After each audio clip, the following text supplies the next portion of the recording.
Do you know how much your time is worth? Do you ever wonder, is it worth me spending the time doing this? Surely there must be a better way. Well, that is a very good question. In this video, we're going to look at how to calculate how much 1 hour of your time is worth. With that in mind, my name is Brendan and I'm a recovering accountant based here in London, and I teach millennials how to navigate busy lives and make sure that work does not suck.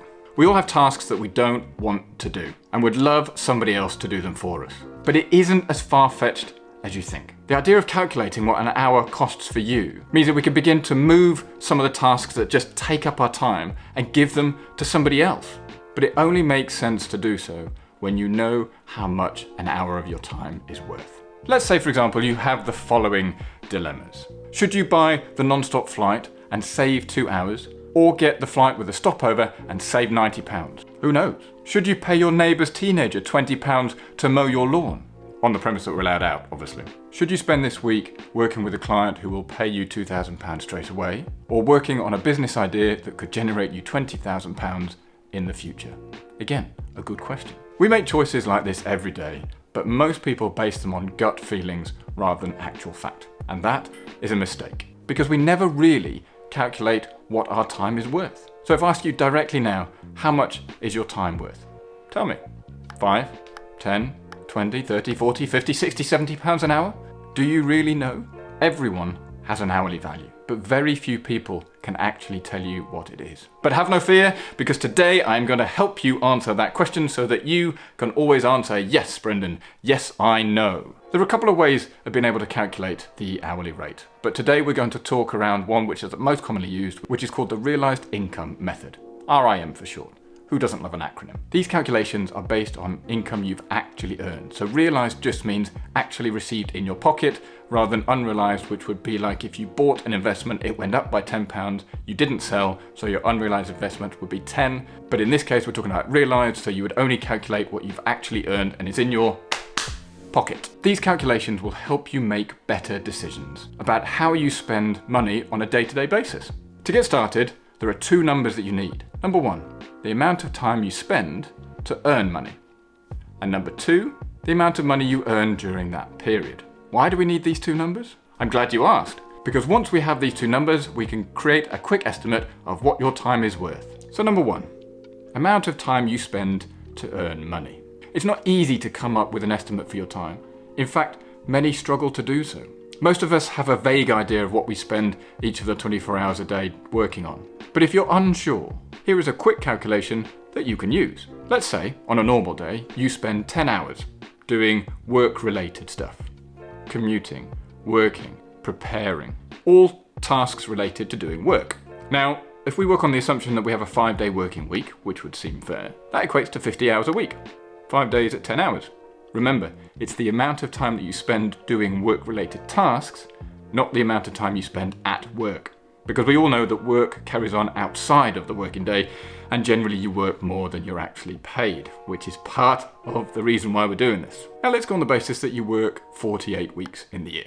52 minus 4 weeks, generally 20 days of holiday a year if you're a salaried employee, kind of makes sense. So if you do 48 times 50, that gives us 2,400 hours of working each year.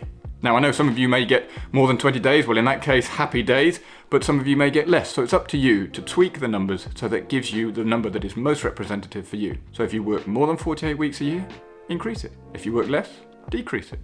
Simple. I'll leave you to make the specific adjustments, but this is a good ballpark figure, especially if you're a salaried employee. Number two, the amount of money you earn during that time. We need to work out actually how much we earned during the time that we've just stated. This is one of the more simpler tasks, to be honest. If you're a salaried employee, just dig out your latest payslip. Take the number which is take home, i.e. your net pay, and multiply it by 12. That will give you your annual take home salary. Yes, I know there are certain nuances around national insurance and taxable benefits, but just take out the amount of money that you've got in your pocket at the end of each month.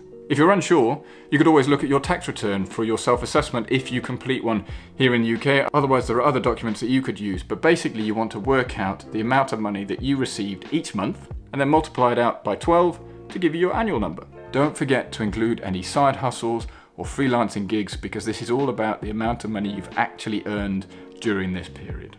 Number 3, at this point, it's worth wondering about contractors that may charge, say, £50 an hour and consultants that may charge £300 an hour. But why do they not make £100,000 and £1 million plus respectively? The answer is they are charging £50 and £300 respectively for some of the time that they work. Not all of the time. That's a really nuanced but key difference. To give a more accurate reflection, when we divide their total income by the amount of time that they spent, you will realise that they probably earn far less per hour than you think. So let's have a look. Let's say somebody works for £50 an hour. Okay, so £50 an hour for 7.5 hours a day is £375 for that day. Well, you do 5 days in the week. That gives a weekly income of £1,875. Well, let's multiply it out by the number of weeks that we work out in the year, and we said 48 earlier, so let's use that one as well. That gives us an annual income of £90,000. Let's just use big round numbers to keep it simple. But if we say that people are working more than they're charging for, of that 7.5 hour day, we're actually working 10 hours. 10 hours across 5 days is 50 hours a week, as we mentioned earlier. Well, 50 hours times 48 weeks is 2,400 hours. Now, if we take the £90,000 that we've just calculated and divide it by the 2,400 hours, that actually gives us an hourly rate of £37.50. Now, £37.50 is less than £50, which I will hear you say, and I will say spot on, sharp like a banana. But the point is, what it shows you is that although this person might be charging £50 an hour, their time is actually worth £37.50. Mind blown. Number 4. So how does this work in the real world? It might actually be worth remembering how much extra we put in outside of what we're actually paid for. By accounting for all of the time we invest to earn money, we get a much clearer picture of what our time is actually worth. At this stage, I'm sure you've realised it is usually much less than we would charge for an hour of your work on your job. Just take a moment to think about it. When you want to engage somebody to do some work for you, you look at their hourly rate. Is it actually reflective of the amount of time they're going to put in, or is it actually reflective of what you're asking them to do? Let's take 3 examples. Number 1, if you know your time is worth £25 an hour, then you should never wait in line for 30 minutes for a £10 gift card. Doesn't make any sense. 30 minutes times 2 is 60, 10 times 2 is 20, so in actual fact, you're waiting 60 minutes for a £20 gift card. Okay, if your time is worth more than £20, it is not worth spending that time standing in line. If your time is worth £50 and the shipping is £40, doesn't it make sense to spend the £40 on the shipping rather than spend an hour driving around? But I guarantee you, some of you will listen to this and think, well, actually, £40 for shipping, that's really expensive. Well, it might be. But £50 of your time driving around trying to find this particular product, let's call it a bag, also doesn't make sense. See where we're going? If you know your time is worth £75 an hour, then you should always buy the direct flight that saves you 2 hours, even if it costs £130 more than with the stopover.